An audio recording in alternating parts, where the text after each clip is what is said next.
When did fake it until you make it backfire? A lot of the big instances of fraud came from fake it until you make it mentality. Elizabeth Holmes and Theranos were faking the technology until they could get it to work. Fire Festival was faking it until they could get the money together. Anna Delvey intended to make it one day, but she Ponzi'd her way through until she would get there. Dr. Christopher Dunch, Dr. Death, was a horrible back surgeon, but he kept operating and working on patients anyway.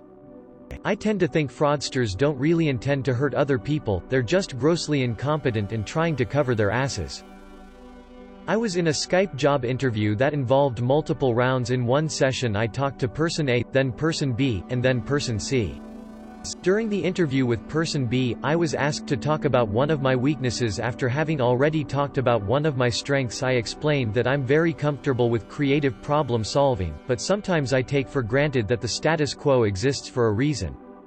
Person B responded, "I see your point, but I don't think that's a problem in the grand scheme of things. You seem very entrepreneurial to me, and people with that motivation have a healthy skepticism for how things have to be." That was a pleasant thing to hear, especially in an industry that involves bringing in new business and keeping clients. I thanked person B and told him I'd never thought of myself as entrepreneurial, but there was something that felt true about that description. Cut to my interview with person C. First question: what are some words that people might use to describe you? Well, one thing I've been told is that I am entrepreneurial. I am less of a leader and more of a collaborator. I value creativity. Blah blah blah. Person C: so, Kiminub, you said you're entrepreneurial. What businesses have you started? Might as well have quit at that point. Once I said, none. Nothing I said to person C was going to convince him I wasn't full of garbage. Edit: to be clear, I told person C several projects I've started that involved personal initiative, taking risks, and making proposals to people with the power to deny my idea or be a part of my team. The problem he seemed to have was that none of those things was literally a business. Guy I used to work with told me about when he used to work as an electrician apprentice at a plant. When there was nothing to do, which apparently was most of the time, the lead guy and him would walk out to a random spot in the plant with a ladder, a conduit bender and a bent piece of conduit. Then one of them would stand on top of the ladder and the other on the ground holding the conduit, and they'd just chit-chat all day. If any of the bosses wandered by, they'd nod and pass the piece of conduit up to the guy on the ladder, who would then make a show of trying to fit it in somewhere. Said they both made it through 3 rounds of layoffs doing that. At Nelson Mandela's funeral, people took note of the sign language interpreter that seemed to just be making random hand gestures instead of actual sign language. Turns out he had made quite a few appearances previously and nobody had caught on that he knew literally no sign language. To me, this dude is just the poster child for fake it till you make it. Got a job working in an insurance company reviewing contracts. Had no fluffing idea what I was doing and thought I could just learn it and I'd be fine eventually. Lasted 6 months and they kicked me out. I hired a Mandarin translator for a game I'm developing. Ran her translations through Google Translate to find they were a good match.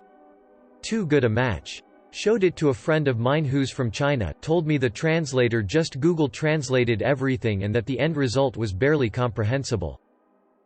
I taught some anatomy and physiology labs to pre-nursing majors. These girls knew more about anatomy and physiology than I did. I'm an expert in ecology, but somehow I got the job of teaching this class.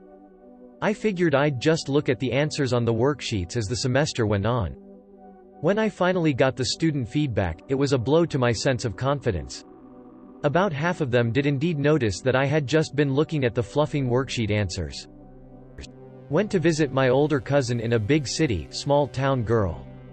Before going out, he told me that the friends we would be meeting are super snobby, and would probably make fun of me if I told them I was from small town. Today I would tell him to get better friends, but when I was 18 I just wanted to fit in. We agree I would tell them I'm from City X. So the blonde bombshell in the group, 6 years older, starts talking to me while my cousin and his friend head off to buy shots. Where are you from? UUHM. City X. OMG, me too. She proceeds to ask me which school I went to, which coffee shop was my favorite and where my parents work, just making polite conversation. Of course, I do the adult thing and confess make up an entire fake life story. My cousin gets back to the table with the shots and I have never been more grateful for the opportunity to put alcohol in my mouth and stop words from coming out. At seeing me knock back my shot like an animal, my cousin forgets our cover story and loudly proclaims, "Good God, you don't have to drink like you do in small town A, just chill." I did not look at Bombshell for the rest of the night. I have seldom wanted the earth to swallow me as much as I did in that moment. I just heard in a podcast about a guy who lived on an army base for 3 years posing as a soldier until he got caught due to drinking and driving. The guy apparently was well known and went so far as to brief incoming soldiers on and even responded to a bomb threat since he posed as an EOD tech. The guy responds to bomb threats and gets caught because of a Dewey. Lol. I struggle remembering names. After first introductions, especially in large groups, I tend to forget them and as a result, just don't use names. It usually works out well until I remember them properly, but sometimes, I'm put in the spotlight and things go south fast. I was 8 years old and I told my dance teacher I could do a backbend. I couldn't, so she moved me up a level in acro and put me in a special role for our recital. For the next week my mom tried to help me get a backbend but it wasn't happening and I had to come clean. Luckily she didn't get too mad. I had to move back down a level, but I still got to keep my special role. This reminds me of a Tifu post where Op moved to a new neighborhood for just a few months and decided to take some LSD to break it in. Op thought it was a good idea to go for a walk and when he went outside, his new neighbor greeted him. Being on LSD and a bit of an introvert, he avoided conversation by speaking French as he knew enough to get by and did not plan on staying there for an extended period of time. This went on for about 8 months, longer than he expected to stay there, and eventually the neighbor had a friend of hers over who also spoke French and tried to start up a conversation with him. That's when he was like, "Yeah, I don't speak French." And #X200B, edit, "Wow, thanks for my first ever gold and silver kind strangers." A few years ago I got a job interview after months of looking. I was desperate. I thought I was going to be working in the mail room for the city, but when I arrived it turned out it was for delivering mail between city offices. Okay, no big deal, I can do that. Well, in my province we have G1 learners, G2 still have some restrictions about when, who you can drive with, and G full license. Well, I needed my full G for the job but hadn't gotten around to doing the test. No big deal, I thought, I'll just go along and schedule a test ASAP, hopefully before any paperwork needs to be done. So I went through the interview and I think I'm home free, but no. They want to do a driver's test right then and there, and I need to present my license to the testing company. Thinking quick, I tell them I don't have my license on me. Well, they need it and they were willing to find a city employee to drive me back out to my house, approximately 30 minutes away, and get it. Backed into a corner I finally have to admit that I don't have my G license. I blurted it out and basically ran out of the office and didn't look back. Still one of the most embarrassing moments of my life. Okay, I guess it ultimately didn't backfire, but it's a pretty good story I was told in film school eons ago. Back in the 80-90s, a guy snagged an interview for a camera operating job at a TV production company that was way above his experience level.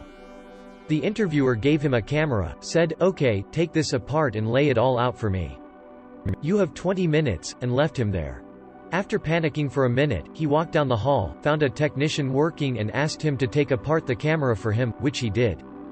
Interviewer comes back, says, "Good work. Now put it back together," and goes off to put out some other fires. Our guy tracks down the tech, who obliges again, and he was hired. When I heard this story, the guy had worked in the field 15 or so years, so I guess things worked out. Got a part-time job as a bartender to help with bills. Told them I knew how to bartend. I can pour a whiskey, Coke and beer, so just figured I'd pick up the rest as I went along. First week I was serving to get to know the menu and someone called in sick. Owner makes me bartend. So I'm doing fine, just beers and a few mixed drinks. Then a party of about 40 people coming from a wedding come in and starts asking for all these different shots, different specialty drinks, etc. Totally garbage my pants. A writer I know decided he could make easy money writing romance novels under a false name, even though he didn't like romance novels at all. Turns out it wasn't that easy, but he was very good at it and got stuck writing romance novels for a living for a while, hating his job and not having time to write anything he actually wanted to write. I took orchestra in elementary school and I eventually realized that I was just not going to understand violin. But I still wanted to be in orchestra because it had some perks. So, whenever we had lesson I put my fingers over the strings and moved my bow around like I meant it. When we had to play individually, I had to do it for real. I thought maybe, by some miracle, I'd get it and play normally. I didn't. Thanks for the silvers and the upvotes and thanks for sharing your stories.